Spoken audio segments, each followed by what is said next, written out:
Ouais, à l'époque, il y avait vraiment ces deux clans. Il y avait l'historique, le classique, et un petit peu le foufou à lancer les bouteilles et cracher du feu.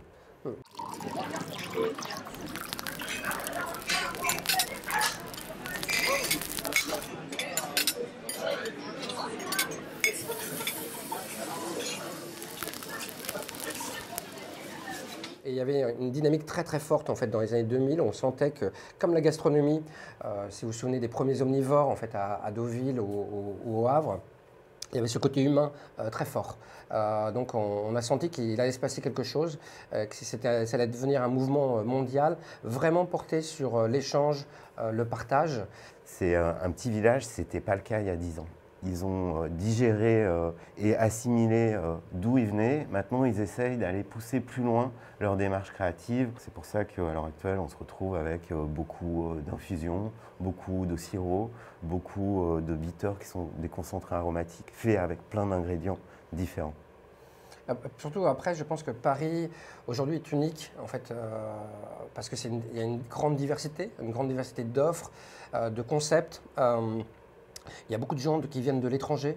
Il y a en fait plus de 30 nationalités dans les 50 meilleurs bars en fait influents en fait à Paris. Donc ça apporte aussi en fait un mélange de culture, un mélange de savoir, d'expérience. Alors, il est clair que quand on a mis en place la première Paris Cocktail Week, on s'est rendu compte qu'il y avait des freins qu'il fallait essayer de faire lever pour aller porter la démocratisation du cocktail en dehors de ce petit monde de gens plutôt urbains avec un pouvoir d'achat assez fort et sur des gens qui au final ont l'habitude de voyager dans d'autres capitales d'Europe et qu'est-ce qu'ils cherchent? C'est un bon resto et un bon bar.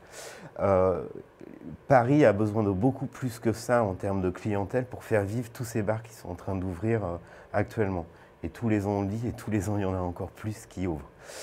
Les freins qui font que les consommateurs ne vont pas obligatoirement dans des bars à cocktails découvrir cette offre, cette diversité et ces gens passionnés qui travaillent derrière le bar, c'est généralement le premier qui est le prix. Le prix, on est un peu plus cher que les autres pays européens. Aujourd'hui, en fait, en moyenne, en fait, dans les meilleurs bars en fait, de Paris, on est aux alentours de 13, 14 euros. Donc le prix c'était un frein. Nous ce qu'on a voulu faire c'est quand on a mis en place la Paris Cocktail Week, c'était de donner une offre tarifaire pendant une semaine pour pouvoir aller tester et essayer ces bars à cocktails. Le deuxième frein qu'on a identifié, c'est que généralement, et là c'est une tendance assez forte parisienne, c'est que ces lieux-là peuvent être intimidants pour aller pousser la porte et rentrer dans l'établissement. Alors il y a deux types de lieux intimidants. Le premier, on le connaît bien, c'est En fait, les speakeasy, en fait, ce sont des bars en fait où en fait souvent il y a des portiers en fait devant en fait les établissements. Ce sont des lieux très petits. C'est pas simple en fait de rentrer. C'est très intimidant. ensuite il y a les bars d'hôtel, c'est la même chose. Le côté intimidant, alors il est encore plus poussé parce qu'on doit passer un bagagiste, un portier, un réceptionniste pour éventuellement trouver le bar à cocktail. Donc ça peut freiner des gens à aller découvrir ce bar. Mais aussi, la grande tendance, c'est de cacher ces bars. C'est-à-dire que le bar, on va le trouver derrière un restaurant, avec une vitrine qui ne ressemble en rien à un bar à cocktail. En fait, il faut savoir qu'il y a ce bar pour pouvoir rentrer dedans. Et des fois, moi, je connais des gens qui passent à côté, qui ne les voient même pas, parce qu'ils n'ont pas l'habitude de ces codes. Donc, arriver à identifier visuellement à l'extérieur que ce bar fait partie de la Paris Cocktail Week, c'était notre rôle. Donc, dans tous les bars activés de la Paris Cocktail Week, on retrouve notre charte graphique et notre logo, de sorte que les gens puissent identifier que ce bar fait partie de la Paris Cocktail Week. Et le troisième frein, Le troisième frein, c'est la compréhension de l'offre. Souvent, c'est pas simple pour en fait un néophyte pour rentrer en fait dans cette offre. Souvent, il y a beaucoup d'ingrédients, des ingrédients qu'on ne connaît pas. des sirops maison, en fait, en effet, tu parlais des infusions, des produits en fait de niche, en fait, des produits des amers, c'est des liqueurs spécifiques.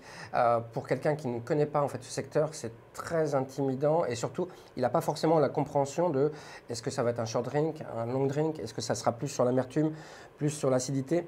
Ce n'est pas simple en fait à décrypter. Ce qu'on a fait, nous, lorsqu'on a mis en œuvre la Paris Cocktail Week, c'est que tous les cocktails, il y a uniquement 2 cocktails qui sont à l'offre activés pendant la Paris Cocktail Week avec un tarif préférentiel. Ils sont déjà en ligne sur notre site avec le descriptif de la recette. C'est-à-dire que maintenant, les gens qui participent, ils vont en fait chercher le cocktail qui va les attirer le plus et décider d'aller visiter cet établissement parce que ce cocktail leur correspond. Et en fait, lorsqu'ils rentrent dans l'établissement, ils ne demandent même pas la carte, ils arrivent et ils demandent le cocktail parce qu'ils ont déjà retenu son nom. Il y avait un énorme déficit entre les barman et les chefs de par le fait qu'à cette époque-là, lorsqu'on voulait mettre en avant une recette, une marque, on allait voir un chef parce que c'était eux qui avaient un nom qui portait. Ça frustrait énormément les barman et je pense qu'à cause de ça, les barman et les chefs ne se sont pas parlé pendant plusieurs années. C'est plus du tout le cas maintenant. Il y a une soif de dialogue des 2 côtés qui fait qu'il y a des choses merveilleuses qui sont en train de se mettre en place et il ne pourra y en avoir que plus encore. Le bar devient un restaurant, le restaurant devient un bar. On est en train d'avoir une mutation très forte sur Paris, en fait, sur le concept d'établissement. Et on est persuadé qu'on peut créer en fait quelque chose d'unique, comme la bistronomie. En fait, il y a quelques années, je suis persuadé que le cocktail peut vraiment rentrer en fait dans l'univers de la gastronomie. Ce qui nous intéresse, c'est vraiment l'expérience en fait, de consommation. On veut casser les codes. On ne veut pas remplacer en fait, un mode de consommation comme le vin. En fait, dans un food pairing, le vin est très important. En fait, pour nous, on adore en fait, le vin.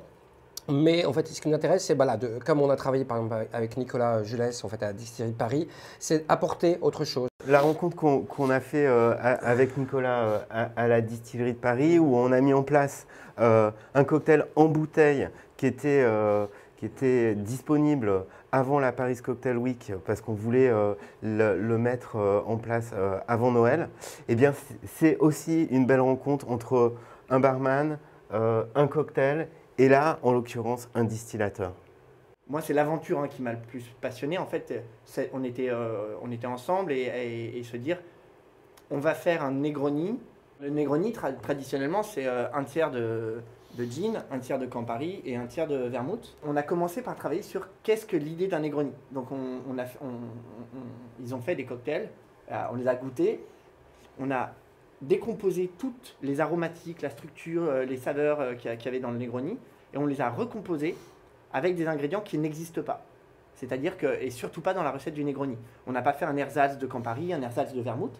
On a pris des bases viniques, des bases de lait distillé, des bases de distillation de rhubarbe, des macérations de grenades, de fruits de la passion.